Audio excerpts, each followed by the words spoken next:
സല്ലല്ലാഹു അലാ മുഹമ്മദ് സല്ലല്ലാഹു അലൈഹി വസല്ലം. വെള്ളത്തിൽ നിന്ന് ബാക്കി കുടിക്കണം, ശേഷം സ്വലാത്ത് ചൊല്ലണം. അതേ, ആ സ്വലാത്ത് മറന്നുപോകാൻ പാടില്ല. രണ്ടാമതായിട്ട് ഇബ്നു ഹജർ തങ്ങൾ പറയുന്നു, ഇദാ മർറ ഫീഹാ ബിആയത്തിൻ ഫീഹാ ദിക്റുഹു സ്വല്ലല്ലാഹു അലൈഹി വസല്ലം. ഒരായത്ത് ഇങ്ങനെ ഓതുമ്പോ നബി തങ്ങളെ മഹത്വം പറയുന്ന ആയത്താണ്. അവിടെ സ്വലാത്ത് ചൊല്ലൽ കേൾക്കുന്നവനും ഓതുന്നവനും സുന്നത്താണ്. ഇമാം നവവി റളിയല്ലാഹു അൻഹു സുന്നത്തില്ലാന്ന് ഫത്വ നൽകിയിട്ടുണ്ടെങ്കിലും അത് അറിയാത്തവരല്ല ഇബ്നു ഹജർ തങ്ങള്. മഹാനവർകൾ പറയുന്നു, ഇമാം നവവി തങ്ങൾ അത് സുന്നത്തില്ല എന്ന് പറഞ്ഞിട്ടുണ്ട്. എന്നാലും അങ്ങനെ ഒരു സംഗതി സുന്നത്തുണ്ട്. അതിന് മഹാനവർകൾ അവലംബമാക്കിയത് അൻവാർ എന്ന് പറയുന്ന കിതാബിലെ മുസന്നിഫ് ഉദ്ധരിച്ച ഉദ്ധരണിയാണ്. ധാരാളം പണ്ഡിതന്മാർ ഈ വിഷയം പറഞ്ഞിട്ടുണ്ട്. അഷ്റഫുൽ ഖൽഖ് സ്വല്ലല്ലാഹു അലൈഹി വസല്ലം തങ്ങളെ പരാമർശിക്കുന്ന ഒരായത്തങ്ങ് ഓതിപ്പോയാൽ ഒന്ന് സ്വലാത്ത് ചൊല്ലൽ സുന്നത്തുണ്ട്. സ്വല്ലല്ലാഹു അലൈഹി വസല്ലം എന്നെങ്കിലും ഒരു സ്വലാത്ത് അവിടെ ചൊല്ലണം. സുബ്ഹാനല്ലാഹ് മൂന്നാമത്തെ ഘട്ടമായി പറയുന്നത് നിസ്കാരാനന്തരമാണ്. നിസ്കരിച്ച് നിസ്കാരത്തിന്റെ ശേഷമുള്ള ദിക്റുകളൊക്കെ കഴിഞ്ഞിട്ട് നബി സല്ലല്ലാഹു അലൈഹി വസല്ലം തങ്ങൾക്ക് സ്വലാത്തുൽ സുന്നത്തുണ്ടോ? ഉണ്ട്. ഇബ്നു ഹജർ തങ്ങൾ പറയുകയാണ്, അങ്ങനെ സ്വലാത്തുൽ സുന്നത്തുണ്ട്. നിസ്കാരം കഴിഞ്ഞിട്ട് ഒരാൾ പ്രാർത്ഥിച്ചാൽ, അതേ, അല്ലാഹുമ്മ ആതി മുഹമ്മദനിൽ വസീല വജഅൽ ഫിൽ മുസ്തഫീന മഹബ്ബതാ വഫിൽ ആലമീന ദറജതാ വഫിൽ മുഖറബീന ദറഹു. ഈ പ്രാർത്ഥന ഒരാൾ നടത്തിയാൽ നബി സല്ലല്ലാഹു അലൈഹി വസല്ലം തങ്ങളുടെ ശഫാഅത്ത് അവന് ഉറപ്പാകുന്നു. നിസ്കാരത്തിന്റെ ശേഷം, ഫർള് നിസ്കാരത്തിന്റെ ശേഷമുള്ള ദിക്റുകളൊക്കെ കഴിഞ്ഞിട്ട് 80 കൊല്ലം ഒരൊറ്റ ദിവസവും വിടാതെ അഷ്റഫുൽ ഖൽഖ് മുഹമ്മദുർ റസൂലുള്ളാഹി സ്വല്ലല്ലാഹു അലൈഹി വസല്ലം തങ്ങളെ മഹത്വം പറയുന്ന സൂറത്തു തൗബയിലെ അവസാനത്തെ ആയത്ത് ഓതിയ മഹാനാണ് ഇമാം ശിബിലി റഹിമഹുല്ലാഹ്. ലഖദ് ജാഅകും റസൂലും മിൻ അൻഫുസികും അസീസുൻ അലൈഹി മാ അനിതും ഹരീസുൻ അലൈക്കും ബിൽ മുഅ്മിനീന റഊഫുർ റഹീം.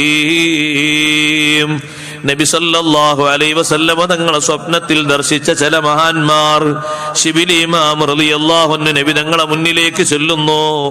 ആ സമയത്ത് അല്ലാഹുവിന്റെ ഹബീബ് എഴുന്നേറ്റ് നിന്ന് ശിബിലി ഇമാം തങ്ങളെ രണ്ട് കണ്ണിനിടയിൽ ചുംബിക്കുന്നു. കണ്ട മഹാന് അല്ലാഹുവിന്റെ ഹബീബിനോട് ചോദിച്ചു, അല്ലാഹുവിന്റെ റസൂലേ, ഇത്രത്തോളം ശിബിലി ഇമാമിന് ബഹുമാനം കൊടുക്കാനുള്ള കാരണം എന്താണ്?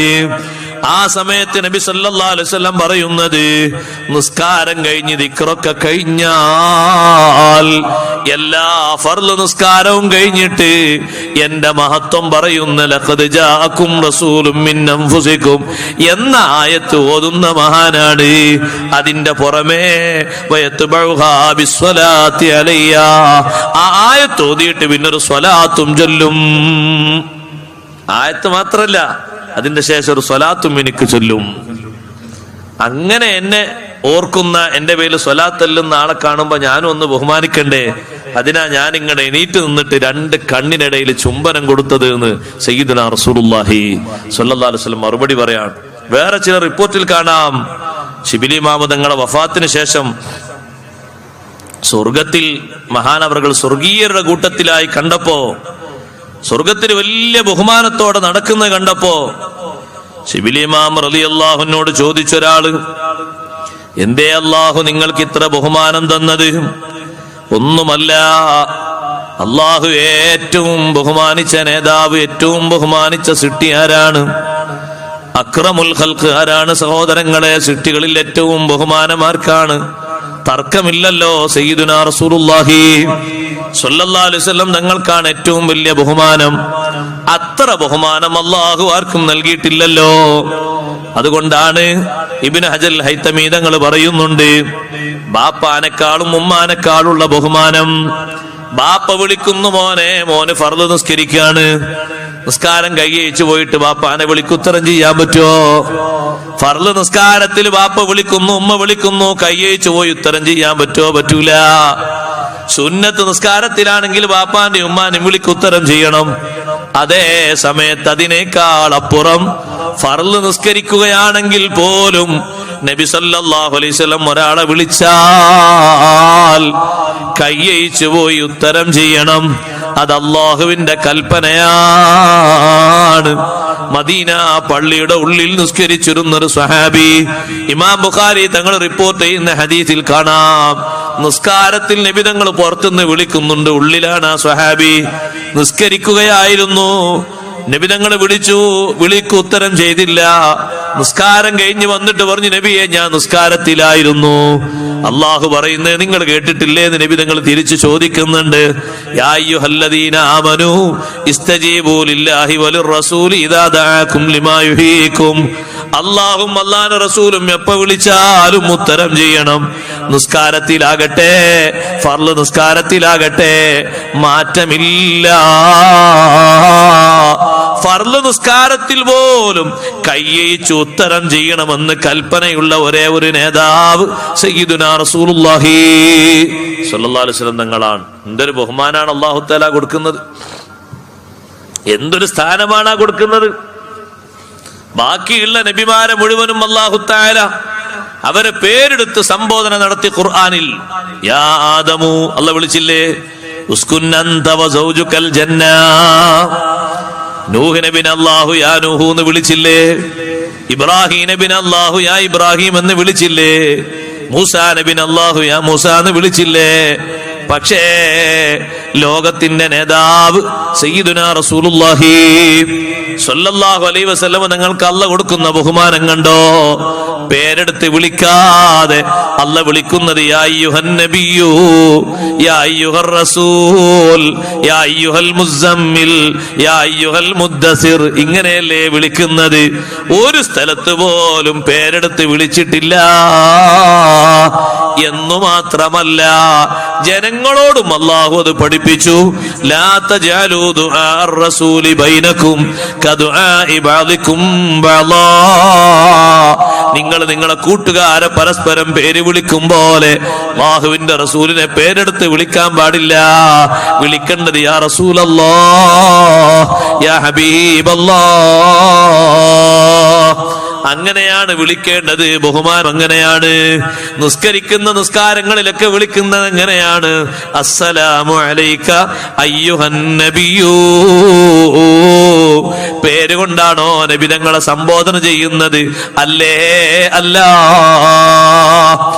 ഏറ്റവും ബഹുമാനമുള്ള നേതാവിനെ ദുനിയാവിൽ വെച്ച് നിസ്കാരത്തിന്റെ ശേഷം ഞാനങ്ങ് ബഹുമാനിച്ചപ്പോ നബിതങ്ങൾ എനിക്ക് വലിയ ബഹുമാനം തന്നു. അഷ്റഫുൽ ഖൽഖ് സല്ലല്ലാഹു അലൈഹി വസല്ലം തങ്ങൾ പറഞ്ഞു, 80 വർഷമായി ഇമാം ശിബിലി റഹിമഹുല്ലാഹ് എല്ലാ ഫർള് നിസ്കാരം കഴിഞ്ഞ് ദിക്റൊക്കെ ചൊല്ലിക്കഴിഞ്ഞാൽ മുത്തുനബി തങ്ങളെ ഓർത്തുകൊണ്ട് ആയത്ത് ഓതും. ലഖദ് ജാഅകും റസൂലും മിൻ അൻഫുസികും അസീസുൻ അലൈഹി മാ അനിതും ഹരീസുൻ അലൈക്കും ബിൽ മുഅ്മിനീന റഊഫുർ റഹീം. അതിനുശേഷം അതാ ഒരു സ്വലാത്തും ചൊല്ലുന്നു. നിസ്കാരം കഴിഞ്ഞിട്ട് ദിക്റൊക്കെ കഴിഞ്ഞിട്ട് സ്വലാത്തിൽ നിന്നതിന് വലിയ മഹത്വമുണ്ട്. നമ്മളെ കൊണ്ട് കഴിയുന്ന സ്വലാത്തുകളൊക്കെ ചൊല്ലണം. അഷ്റഫുൽ ഖൽഖ് സല്ലല്ലാഹു അലൈഹി വസല്ലം തങ്ങൾ ആ സ്വലാത്തിന്റെ മഹത്വത്തെ പറ്റി ധാരാളം പഠിപ്പിച്ചിട്ടുണ്ട്. ഇഖാമത്ത് കൊടുത്ത ഉടനെ, ബാങ്കിന്റെ ഉടനെ സ്വലാത്ത് ചൊല്ലണം. ബാങ്ക് കൊടുത്തു കഴിഞ്ഞ് ലാ ഇലാഹ ഇല്ലല്ലാഹ് എന്ന് പറഞ്ഞാൽ എന്താ പറയേണ്ടത്? നമ്മളെ നാട്ടിൽ ചിലർ ലാ ഇലാഹ ഇല്ലല്ലാഹ് മുഹമ്മദ് റസൂലുള്ളാഹ് എന്നറിയില്ലേ? ബാക്കി ലാ ഇലാഹ ഇല്ലല്ലാഹ് എന്ന് കഴിഞ്ഞാൽ സ്വലാത്താണ്. അല്ലാഹുമ്മ സ്വല്ലി വസല്ലിം അലാ റസൂലിക സയ്യിദിനാ മുഹമ്മദ്. ശേഷം അല്ലാഹുമ്മ റബ്ബ ഹാദിഹി ദഅവത്തി തമ്മ വസ്സലാത്തുൽ ഖായിമ. ലാ ഇലാഹ ഇല്ലല്ലാഹ് ലാ ഇലാഹ ഇല്ലല്ലാഹ് എന്ന് പറയണം. കൂടെ മുഹമ്മദ് റസൂലുള്ളാഹ് എന്നൊരു സുന്നത്തില്ല. ഈ മുഅദ്ദിന് പറഞ്ഞ ലാ ഇലാഹ ഇല്ലല്ലാഹ് എന്നല്ലേ? അപ്പൊ നമ്മൾ ലാ ഇലാഹ ഇല്ലല്ലാഹ് എന്ന് പറഞ്ഞാൽ മതി. ശേഷം സ്വലാത്ത് ചൊല്ലിയിട്ട് അല്ലാഹുമ്മ റബ്ബ ഹാദിഹി ദഅവത്തി എന്ന് ദുആർക്ക്. ബാങ്കിനും ഇഖാമത്തിന് ശേഷം അത് പ്രത്യേകം സുന്നത്താണ്. ആ ദുആഇന് വലിയ പുണ്യമുണ്ടല്ലോ. അഷ്റഫുൽ ഖൽഖ് സ്വല്ലല്ലാഹു അലൈഹി വസല്ലമ തങ്ങൾക്ക് വേണ്ടി നമ്മൾ അള്ളാഹുവിനോട് ചോദിക്കുന്ന വസീല നബി തങ്ങൾക്കല്ലാതെ മറ്റാർക്കും അല്ലാഹു തആല അത് കൊടുക്കുന്നില്ല. ആ വസീല നമ്മൾ ചോദിച്ചാൽ നമുക്കെന്താ കിട്ടാനുള്ളത്? അല്ലാഹു തആല കൊടുക്കുന്ന വസീല നമ്മൾ ചോദിക്കുമ്പോ മാഷാ അല്ലാഹ് മക്കളിസ്ത വന്നു.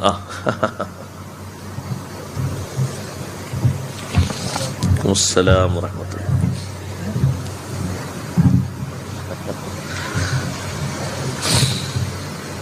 ആ വസീല ചോദിക്കുമ്പോ ഹല്ലത്ത് ലഹു ശഫാഅത്തി യൗമൽ ഖിയാമ, എന്റെ ശഫാഅത്ത് നബി തങ്ങൾക്ക് ഉറപ്പായി.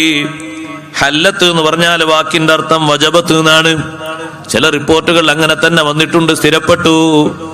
അല്ലാഹുവിന്റെ ഹബീബ് സല്ലല്ലാഹു അലൈഹി വസല്ലം നിങ്ങളെ ശഫാഅത്ത് സ്ഥിരപ്പെട്ട് കിട്ടാൻ നമ്മൾ ചൊല്ലേണ്ടത് വളരെ ചെറിയൊരു മാർഗമാണ്.